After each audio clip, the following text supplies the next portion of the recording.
Alors Olivier, je me tourne maintenant vers vous. Vous chez Cognizant, vous êtes sur le terrain avec les clients.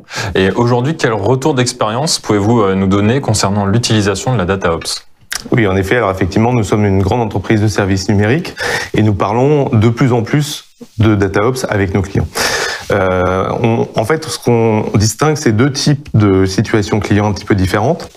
La première situation, c'est un client qui a mis en place une plateforme de données il y a entre 5 ans et 10 ans et qui a construit des usages de plus en plus nombreux. Ça peut être du réglementaire, ça peut être du marketing, ça peut être du reporting opérationnel et qui a progressivement enrichi le nombre de sources et le volume de données qui résident dans ce dataware ou cette plateforme de données au sens large.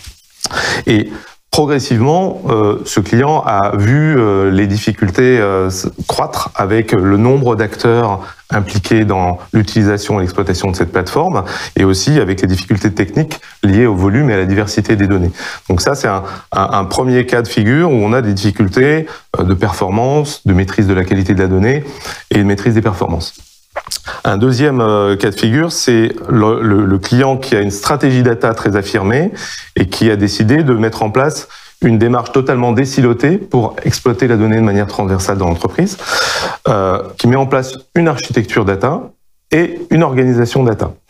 Et on reviendra là-dessus plus tard parce que c'est effectivement un élément important, l'organisation qui accompagne l'architecture.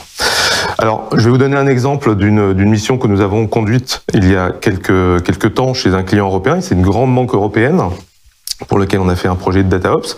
Donc, ce client avait au niveau de son dataware financier qui traite en fait les questions de reporting interne et de reporting réglementaire, était arrivé un petit peu dans la situation que j'évoquais dans mon première situation, c'est-à-dire qu'il y avait des difficultés de temps de réponse pour le chargement des données et également, surtout, d'agilité. C'est-à-dire que quand il s'agit d'ajouter une nouvelle source pour un nouveau besoin réglementaire ou pour un nouveau produit ou tout autre besoin métier, je dirais, le client avait des temps de réponse de ces différents services, IT, métier, etc., qui n'étaient pas compatibles avec ces enjeux, ces contraintes opérationnelles.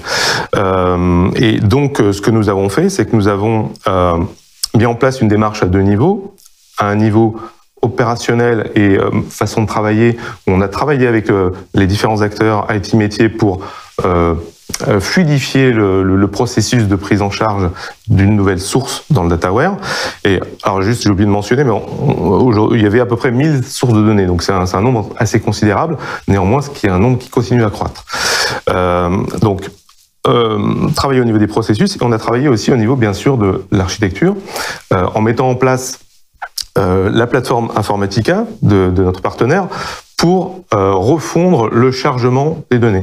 Et on a accéléré ce chargement avec un accélérateur qui a été développé par Cognizant qui est capable de lire le schéma des données dans la source pour charger la donnée automatiquement sans développement de code grâce à la plateforme Informatica.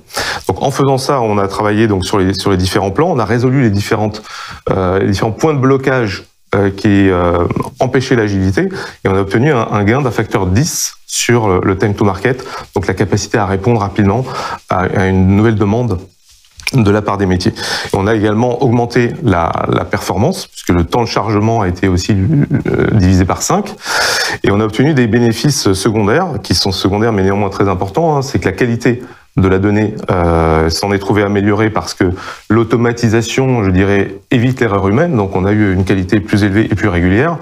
Et on a eu aussi, grâce à cette plateforme, ce qu'on appelle le lignage, c'est-à-dire la vision de l'histoire de la donnée, par où elle est passée, comment elle a été transformée, ce qui a permis aux clients d'être plus, je dirais, à l'aise pour traiter des problématiques d'audit réglementaire, par exemple, ou des analyses sur l'utilisation de ces différentes jeux de données. Voilà un premier exemple de DataOps.